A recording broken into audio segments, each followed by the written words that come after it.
Welcome back to the conversation. I'm Anna Kasparian, and joining us now is congressional candidate for New Mexico's 3rd District, Valerie Plame. Valerie, thank you so much for joining us. Hi, Anna. Thank you for having me. So I am incredibly impressed with your stance on various issues, and I love the fact that you support Medicare for All, Green New Deal. We're gonna get into the details of that in just a moment. But I do wanna talk to you a little bit about what's happening with this impeachment investigation, specifically the GOP assault on the whistleblower who luckily has remained anonymous. Just wanted to get your 2 cents on that as someone who knows firsthand what it's like to have Republican lawmakers and the executive branch come after you as a former CIA operative. Thank you, Anna. Yes, I do. I feel personally for this whistleblower and how the incredible pressure he must be under. I believe that this whistleblower is a hero. He came forward. The whole point of having the Whistleblower Protection Act is so that we can have government employees come forward to say, look, there's corruption, there's wrongdoing, there's something is amiss here. The fact that Trump has directed himself as well as to the media to out this whistleblower is absolutely outrageous. That is not how our system is set up. So the whistleblower really, I hope that his or her identity will not be revealed. I believe it probably will be because of the times that we live in, and apparently his identity has been known in far off corners. But it's really actually irrelevant now in terms of we know what we know. I was listening very closely today to the impeachment proceedings, particularly the opening statements by the professors, the experts on impeachment and the Constitution, and I was really moved that it was very sober and it really laid the table for why we need to proceed with impeachment. Absolutely, I agree with you on that. And I think that the hideousness of the Trump administration and some of the behavior that we've seen from our president has certainly encouraged people to run for Congress, individuals who never thought they would run for Congress before. And so I wanted to ask you, what encouraged you to run for New Mexico's 3rd District? Indeed, I felt compelled to run. We are living in a time where Trump and what's left of the GOP, I believe, is a frontal assault on all the things that I care about, the things that I am passionate about, whether it's national security, women's rights, healthcare, the environment, education. I want to serve my country again. I come from a family of public service. I served as a covert CIA operations officer, particularly focused on the nuclear threat. And when this opportunity presented itself, which, as you know, doesn't happen often, I thought I can do that, and I can do that well. So let's talk a little bit about the issues that you support. Going through where you stand on things like Medicare for All and Green New Deal, I don't know if surprised is the right word. I was definitely pleased to see that you have many progressive policy positions, more progressive than some of the alleged progressive candidates running for president. And so you're supportive of the Green New Deal. Talk to me about why. What is it about the Green New Deal that you think makes the most sense? What I love about the Green New Deal is that it is an aspirational document. It doesn't lay out all the details, and how we get there, of course, will be contentious.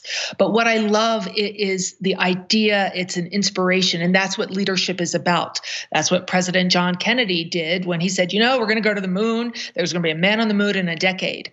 You set that out there and you move toward that. My home is New Mexico.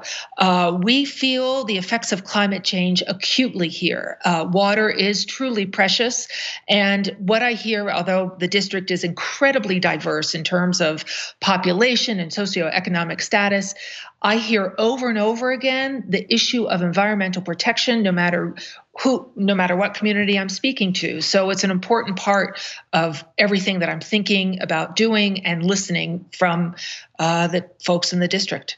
You know, Bernie Sanders took the Green New Deal, which was a framework, and he turned it into actual legislation. Have you read that legislation? Is it something that you're supportive of? I'm not that familiar to be able to say what parts of it I agree with, but in general, the Green New Deal is something that I think makes absolute sense, not only for New Mexico, but for the nation as a whole. We have to get off our reliance on fossil fuels. Very simple. And again, I'm looking at it through the optic of New Mexico. Green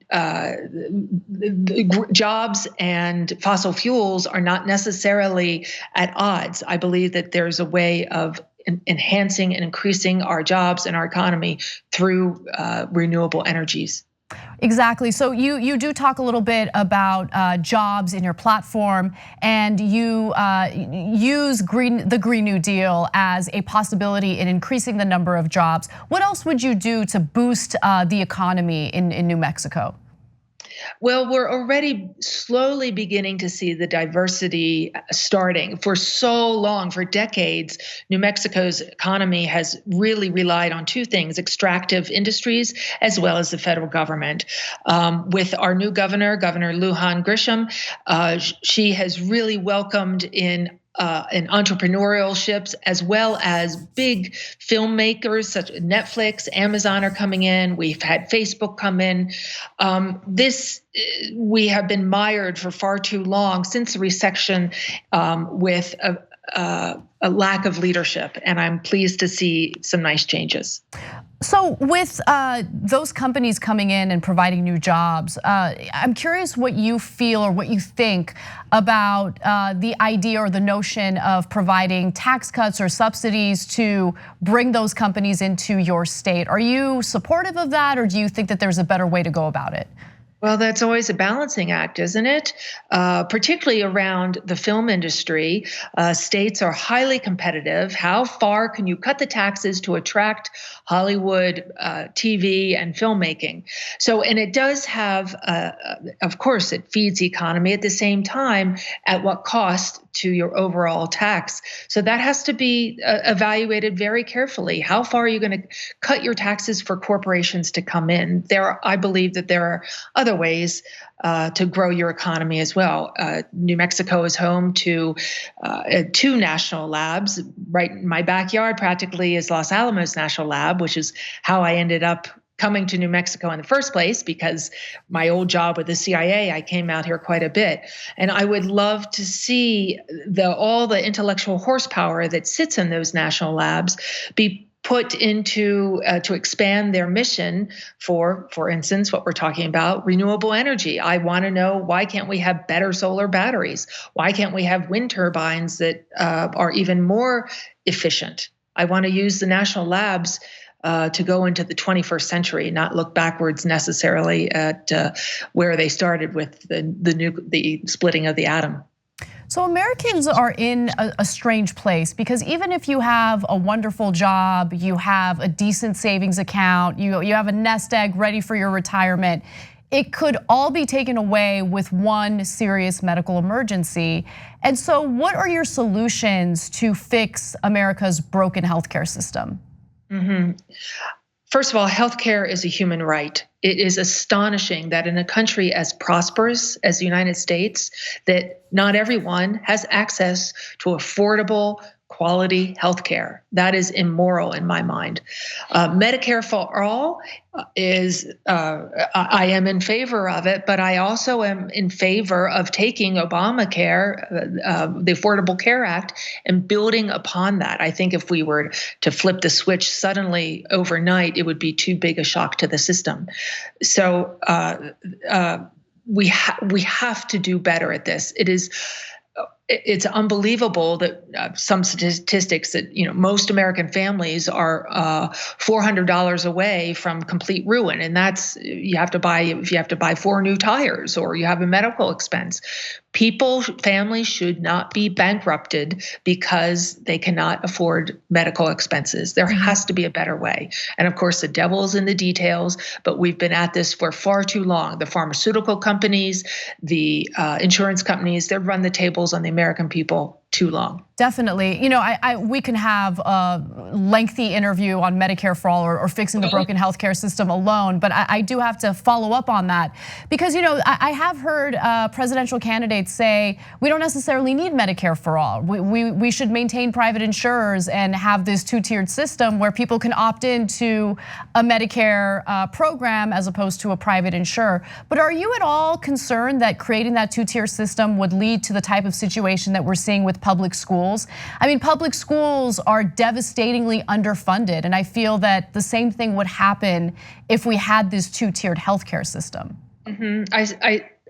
That is the potential for that, but of course, how it's set up and how it's directed right now, the fact that we allow huge pharmaceutical companies to set their own drug prices without any intervention, causing, for instance, insulin, certainly across the nation, but certainly here in New Mexico, the prices keep going up by 100% practically every year. It's crazy. Right. So to have this, I just believe that you need to have options. And ultimately, I will, of course, vote for whoever is the next Democratic president. You know that this will be at the top of their list, and get to work on how do you make this work for the most Americans in the most efficient way possible. All right. Well, for those of you listening or watching this, you can learn more about the campaign by going to ValeriePlameForCongress.com.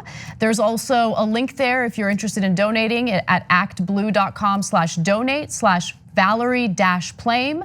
And if you're interested to volunteer, there is a link for that as well. Valerie Plame, again, congressional candidate for New Mexico's 3rd District. Thank you so much for joining us.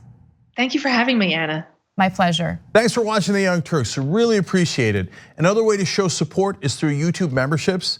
You'll get to interact with us more. There's live chat emojis, badges. You've got emojis of me, Anna, John, JR. So those are super fun. But you also get playback of our exclusive member-only shows and specials right after they air. So all of that, all you gotta do is click that join button right underneath the video. Thank you.